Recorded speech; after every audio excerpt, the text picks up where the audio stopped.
Captivated,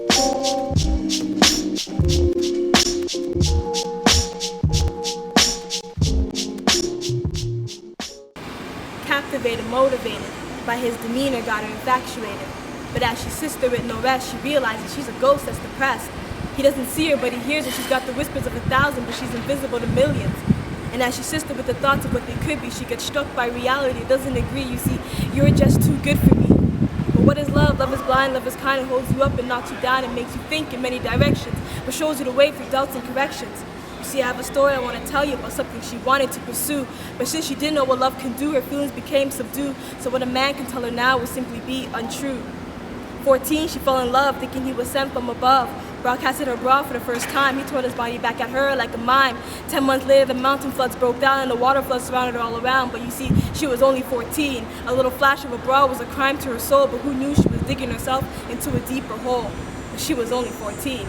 So when her courage became noticeable, getting a man was obtainable. But what happens when that man is twice your age? Now your hole becomes your cage. You see, his girlfriend was away, so they chilled, laughed, fought, and played. But play became consistent. Consistent to persistent, couldn't keep their distance. Now, I'm not saying she lost it, but her dignity, self-respect were far from legit. She was only 16. So now that she had experience, she lacked with patience, and her hole was deep in the cage, and within the cage was a girl who no longer felt the same. She didn't feel the need to change because she was wrapped up in magic, sex, and games. But she was only 17. So how did she get this way? Affiliated with the choir on a Sunday, yet promiscuous Monday through Friday. She gave herself away because she felt it was okay. She just wanted that warm feeling, heart glimmering, mind dreaming, feet shaking, hands sweaty. All the symptoms of finding someone that's worth having. Someone that will love you for you, not for how you grew. Love you in and out, bottom to top. And when you found that one person, you step away with caution. You don't want to be hurt, stepped on, or taken advantage. And most importantly, you don't feel like you deserve it because you have nothing to offer it. Not your first kiss, your first late night talk. Not your first love, nor your virginity lost. Because when you were 14, 16, 17, you crave for love like caffeine. Looking and searching in all the wrong places. Burning in low self-esteem, suicidal ashes.